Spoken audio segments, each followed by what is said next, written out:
মা বস। বস। মা কত ছিল বল?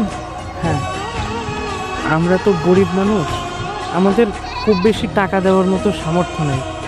পাপে সাধ্যমতো আপনারা 10,000 টাকা দিচ্ছেন। আমি অত টাকা হাতে আনি না বাবা, যদি পারোস আমাকে 2 কেজি চাল কিনে দিয়ে এখন।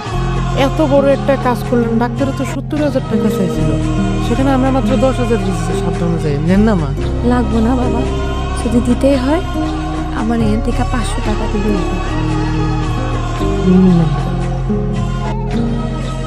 তাহলে মা আজকের মতো আসি, চলো।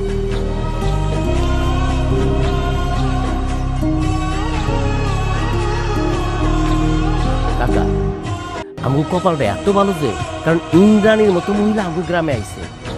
ভূত পেট এমনকি সংসারে অমিল, আর ডাক্তার যে রোগের চিকিৎসা না করতে পারে এই রোগের সমাধানও সে দেয়। আসলে এমন মহিলা পাওয়া ভাগ্যের ব্যাপার। ওমা, এক রাতের মধ্যে আমার বোনের সুস্থ করে ফেলাইলো। আমার বাবা তো খুশি হয়ে 10,000 টাকা দিতে চাইলো। ইন্দ্রাণী মা 10,000 টাকা না নিয়ে কয় টাকা নিল জানেন? মাত্র 50 টাকা। ভাবা যায় এই যুগে এমন মানুষ পাওয়া যায় না।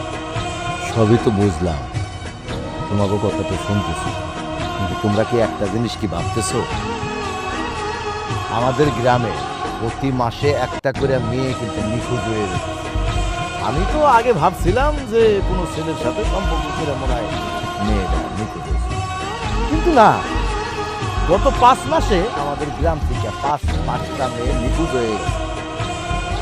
এর একটা সুরাহ না করলে কিন্তু এইভাবে চলতে থাকলে তো গ্রামের সব মেয়ে নিখোঁজ হয়ে যাবে।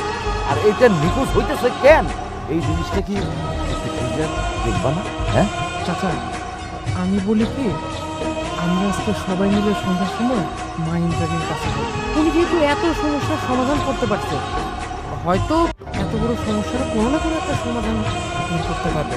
আপনি কি কোন ভাই? কাকা ওদের ঠিকই গেছে, চলেন আজকে সন্ধ্যে আমরা ইন্দ্রাণী মার বাসায় যাই। ঠিক আছে, তোমরা যা ভালো মনে করো, চলো।